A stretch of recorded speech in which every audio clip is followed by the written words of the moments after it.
Kali ini kita akan ngebahas teknis renovasi lapangan badminton. Kenapa renovasi lapangan badminton di luar dugaan si pemilik lapangan? Banyak yang nggak paham. Loh, cuman renovasi kok biaya lebih mahal. Lebih mahal, Kadang nggak paham di situ, Mas. Padahal lebih nyaman, lebih enak itu pemasangan baru daripada renovasi yang sering gini. Jadi kenapa ada gelembung?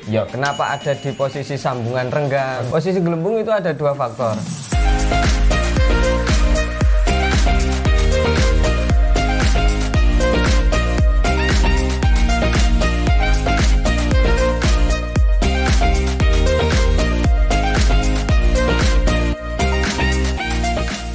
Bismillahirrahmanirrahim. Assalamualaikum warahmatullahi wabarakatuh. Dengan lagi saya Alif dari tim Raga Sport Flooring. Kali ini kita akan ngebahas teknis renovasi lapangan badminton. Ingat ya, lapangan badminton. Jangan lupa subscribe, komen, dan like di komen ini guna mendukung di video-video berikutnya. Oke, kali ini saya nggak sendiri. Kali ini kita ditemani oleh Nakula dan Sadewa.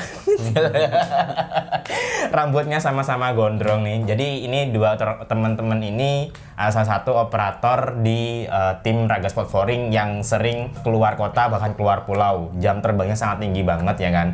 Coba kenalan dulu dari Mas yang paling ujung ya. Mas Ujung. Namanya siapa? Oke, kenalan, nama saya Pian dari Raga Gunawan Mandiri RGM Raga Sport.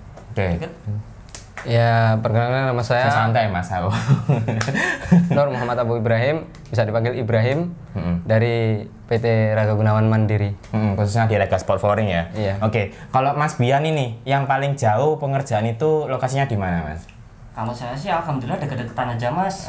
Di mana ya? Dari Medan sampai Timika. Oh gitu, dari Medan Timika sudah dikirim ke sana karena proyek-proyek kita juga di seluruh Indonesia, teman-teman. Terus Mas Ibrahim. Ya, kalau saya itu dari yang paling jauh, paling jauh. Oh, paling jauh ya. Ya lumayan deket sih, di Papua. Habis itu langsung ke Aceh. Oh gitu. Aceh Kabupaten Bener Meriah. Jadi dari ujung ke ujung. Dari ujung ke ujung. Oke.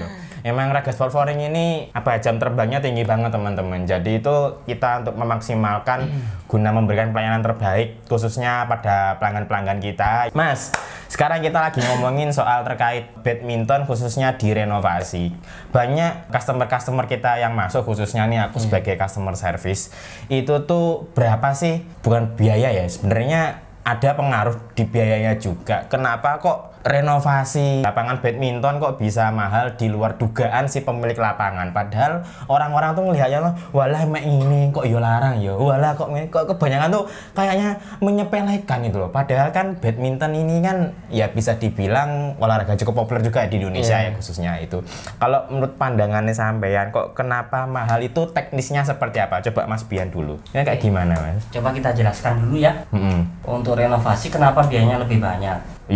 Nah, betul. Ini satu, dibanding dengan pasang baru, kita renovasi itu 2 kali kerja, Mas. Oke. Satu, pembongkaran. Bongkar. Tentu makan biaya. Jelas. Belum lagi kalau ada resiko kerusakan. Resiko kerusakan. Oh ya. Nah. Makanya harus hati-hati kalau bongkar. Lah rusak. Makanya kita untuk pembongkaran kerja pun harus slow, kita santai. Iya, harus hati-hati ya. Nggak bisa buru-buru, beda dengan barang baru ya. Bisa dikebut. Iya. Terus kedua, untuk kebutuhan konsumsi material, misal kayak lem, itu biasanya rata-rata emang lebih banyak penggunaannya.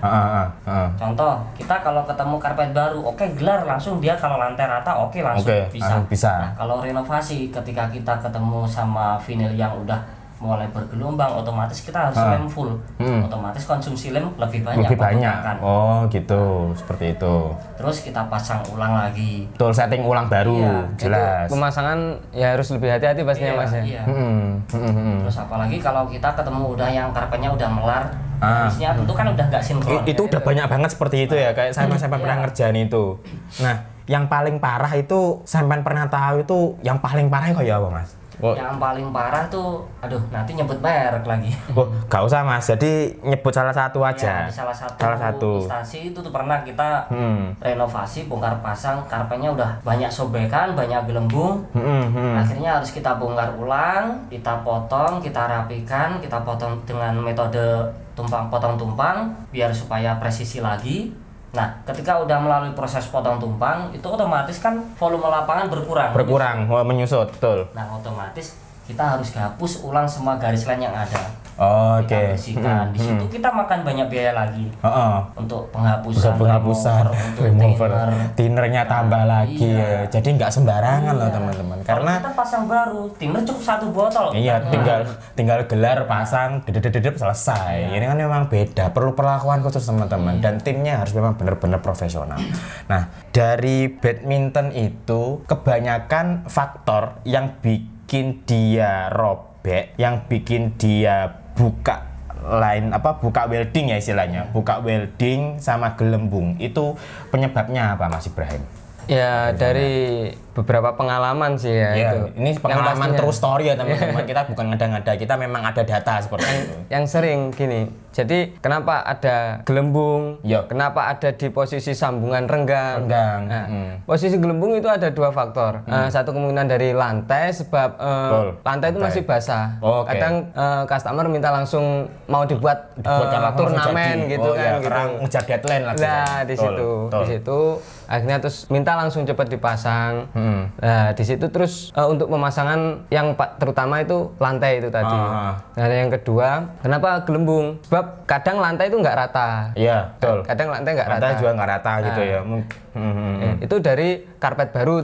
Karpet baru. Nah, terus kenapa di posisi sambungan itu kadang ada yang renggang? Ada yang renggang. Ya. Nah, di situ sebab dari pengeleman kurang kuat gitu. Dan kurang banyak. Ya, kurang banyak. Ya. Pastinya makanya kalau dari tim Raga Sport itu saat pemasangan kita difokus itu di saat pengeliman. Jadi dari tim ya dari teman-teman tim Raga Sport itu operator lapangan itu terutama di pengeliman. Itu memang kita fokus di pengeliman supaya betul-betul rata dan di saat kita pemasangan itu betul-betul jangan sampai ada gelembung, ya angin hilang semua dan itu posisi kita melakukan welding itu pasti lebih maksimal. Iya, pasti lebih maksimal ya terutama lantai. Nah, itu dari karpet baru Mas baru. Ya. Sekarang karpet yang lama ya apa itu? Kalau karpet yang lama itu ya itu tadi pengeleman itu lebih banyak lagi. Kenapa?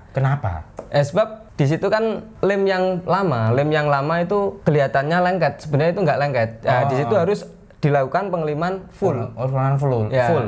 Pengeliman full. Iya. Sampai lah ngomong.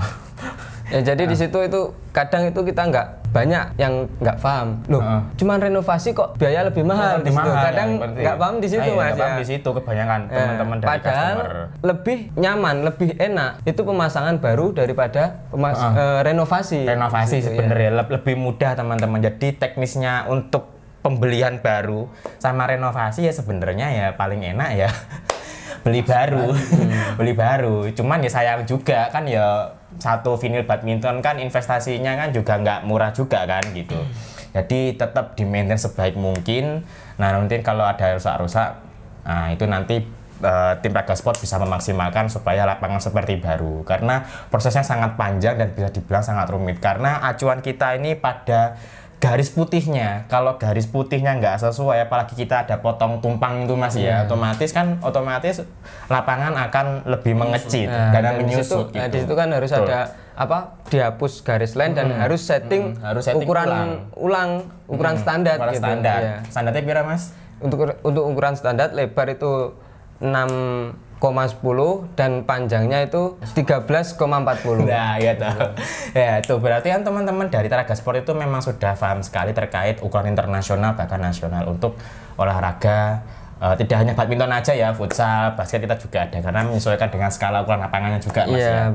Betul. Jadi jangan dilakukan lagi soal tim-tim kita yang ada di sini. Terus dari segi badminton, jangan cuma badminton aja ya. Mungkin futsal dengan material vinil. Itu ya apa Mas? Kalau ada gelembung di tengah itu. Mungkin buat teman-teman yang punya usaha futsal tapi dia pakai vinil. Ya apa? Teknisnya seperti apa? Kalau untuk futsal kalau ada gelembung itu kita cari posisi gelembungnya di posisi mana, kita cari posisi sambungan. Kan setiap karpet vinil pasti ada sambungan gitu ya. Weldingnya itu. Ya, weldingnya itu. Jadi kita buka di situ, terus kita lem full di posisi gelembung itu tadi. Oh, gitu. Ya. Terus dia nanti ada teknik pembuangan angin nggak? Maksudnya yang di itu istilahnya ya itu ada, tetap seperti itu ya. Jadi pasti tetap ada. SOP kita nomor 1 lah, SOP nomor 1. Jadi pokoknya intinya kalau tim itu tetap semaksimal mungkin, semaksimal Semaksimal tim untuk memberikan terbaik ya untuk ke customer juga gitu. Oke, mungkin sejauh ini ya yang paling parah itu Mas Ibrahim di mana? Yang kerusakannya parah wis iki wis ada kudu ngelus dodo rasanya gitu. Oh iya, itu baru aja. Ya sebenarnya sering sih. Cuman yang paling garing ngelus dodo. Paling astagfirullah. Yang renovasi ya, yang berkesan. Oh ya, renovasi itu bukan yang baru loh ya. Di Cirebon. Oh, itu. Kenapa itu? Itu kan memang lantainya itu granit, sebenarnya bagus rata kan. Rata granit, betul. Cuman karpetnya itu awalnya itu lemnya nggak rata. Nah, terus sama dipakai silikon, sebenarnya kan nggak boleh seperti itu. Tinggal apa Mas silikon biasanya? Kalau untuk karpet nggak boleh. Nggak boleh, tapi itu ada silikon dan pengelimannya kurang rata. Okay. Jadi setiap sambungan itu renggang semua di situ. Bahaya. Nah, kalau untuk kerataan lantai rata. Itu. Nah, di situ terus bagus. Akhirnya kita bersihkan silikonnya itu tadi. Silikonnya. Sama yang keliling itu ada lem foil. Lem foil itu lem talang itu. Itu kita bersihkan susah. Kalau karpet sebenarnya nggak boleh di situ kan. Di situ. Tapi dipaksa kayak gitu. Iya, nggak tahu kan. Dari pekerjaan siapa sebelumnya. Sebelumnya itu. Nah, terus ada juga yang di Kota Blitar itu. Nah, di situ karpet badminton padahal itu masih baru, masih 2 tahun itu sudah renovasi. 2 kali lah, ketiga saya. Karpet badminton itu Mas ya, pokoknya kalau pemasangan permanen itu masih 2 tahun belum boleh renovasi. Belum boleh renovasi seharusnya. Ya, seharusnya belum boleh renovasi. Jadi belum waktunya ya. Estimasi itu setelah pemakaian itu berapa? Misalnya tahun 2019 lah aku pasang seharusnya jatuhnya untuk renovasi itu di usia berapa? Ya minimal 2 tahun lebih lah. 2 tahun lebih ya? 2 tahun lebih. Pokoknya 2 tahun lebih. Kalau sampai itu kalau maksudnya tiap hari dipakai gitu. Terus kan gitu ya? Lapangan kan nggak pasti ada yang buat permajaan untuk latihan itu. Betul. Terus ada yang dibuat persewaan. Ada yang dibuat pribadi. Kalau dibuat pribadi itu 3 tahun lebih ya. Kayak semantep. Nah, tapi kalau tiap hari dipakai itu kalau masih 2 tahun itu seharusnya itu belum boleh renovasi. Ya. Mungkin pada lebih ke pemakaian Mas ya, karena pemakaian. Kalau namanya motor dipakai terus-terusan dia akan menurun juga gitu. Makanya dari tim operator kami itu ya pastinya kita pemasangan itu kita fokuskan di pengeliman dan supaya bagaimana caranya kita itu rata, lapangan kembali seperti baru. Iya. Permajaan intinya seperti itu. Oke teman-teman, khususnya yang suka badminton apalagi untuk bapak-bapak, ibu-ibu, semua yang ada di sini maksud saya yang punya lapangan badminton untuk disewakan, tolong perhatikan sebaik-baik mungkin terkait yang kita perbincangan kali ini. Terus dari Mas Bian, renovasi sing garai ngelus dodo. Apa itu Mas? Ada sih di Kediri kemarin, salah satu di Kediri. Di kota sendiri ya? Itu kayak apa itu? Itu dia beli emang udah karpet bekas sih Mas. Oh, belinya udah karpet bekas. Jadi diusahakan untuk seperti yang baru. Pengennya customer seperti itu. Tuh, monggo terus lanjut. Berhubung udah melar-melar otomatis kan. Oh, keriting terus setiap sambungan antar welding itu udah kebuka. Oh, coba Mas jelasin, sing keriting itu sing koyo piye? Ya dia bergelombang. Oh jadi di sisi roll. Awalnya dulu mungkin pernah ditarik paksa. Oh, oke, ditarik paksa. Itu kan nggak boleh. Nggak boleh. Sebab nanti kontur karetnya dia pasti akan melar. Betul. Karena komposisinya dari vinil itu nggak jauh dari busa dan karet. Karena ya memang dari pabriknya seperti itu ya gitu. Iya. Terus Mas lanjut. Nah di situ kita kan harus melakukan renovasi ulang untuk memperoleh hasil yang terbaik. Kita usahakan semaksimal mungkin kita potong tumpang biar presisi. Lanjut kita welding, lapangan sudah jadi terpasang presisi, kita hapus semua garis lem, kita pasang baru. Pasang baru itu lemnya. Iya. Lemnya. Oke, sekarang estimasi pengerjaan. Iki saya dijadikan pertanyaan. Iki mari ini pirang dino Mas. Iya biasanya seperti itu ya. Karena kan itu. memang pekerjaannya memang cukup panjang ya karena kudu bongkar, lagi masak, setting, motong, ngecat ulang, 2 kali kerja. Nah estimasi yang paling elek, maksudnya yang paling elek itu paling molor lah. Maksudnya memang harus dikerjakan hati-hati. Itu dari tim operator itu butuh berapa hari? Kalau itu ya biasanya kita juga lihat kondisi. Kalau yang sering, kalau untuk bongkar pasang itu 2 hari selesai. 2 hari selesai ya? Untuk satu lapangan loh ya? Iya, satu lapangan. Lah misal 3 lapangan seminggu. Karena gue pengen tau lah. Ya gue seperti itu ya. Jadi sebenarnya juga termasuk apa ya, kondisi juga ya, kondisi karpetnya, karpetnya. Karena yang menentukan karpetnya. Mungkin kalau karpetnya nggak terlalu parah ya nggak apa-apa juga. Mungkin kalau kotor kan cuma bisa dibersihin aja ya. Mungkin teknis-teknis seperti robek, terus melar, ataupun ada yang keriting gitu kan. Cuman yang paling memakan waktu tuh sebenarnya ada 2 porsi mas. Waktu bongkar pertama kan kadang kita masih ketemu kalau lemnya yang masih rekat, itu kan kita makan waktu. Terus apalagi bongkarnya kan itu harus hati-hati ya, biar pas narik itu biar sponnya tetap nyambung di permukaan yang di atas itu ya. Sampai ada robekan. Lah iku lah sampai powel terus dipasang maneh. Legok lah. Iya, pastinya cekung. Ya, makanya hati-hatinya di situ. Hati-hatinya di situ ya. Terus kedua untuk menghapuskan garis len. Itu juga lumayan makan waktu. Itu makan waktu itu, aku pernah itu. Sama Mas Ibrahim waktu aku samperin ke Blitar itu aku juga bantu itu. Oh iya. Ngapus gitu. Ya itu maksudnya tadi saya jelaskan ke Bapak ya itu tadi. Cucuk Bapak Mas Ahe. Oh Mas Ahe, oke siap. Podo-podo wis dibojone. Saya masih single Mas. Loh, single apa? Ya di sini masih single maksudnya. Oke, sekian itu saja teman-teman penjelasan dari saya dan teman-teman tim operator terkait teknisi sama penjelasan bagaimana renovasi lapangan badminton bahkan futsal. Walaupun bisa jadi basket itu kan sama saja Mas, cuman beda ukuran aja ya. Maksudnya seperti itu. Baik, kurang lebihnya sekian, terima kasih. Sekian dari saya Alif, Mas Bian, Ibrahim. Sekian dari saya Raga Sport Foring, comfort your sport.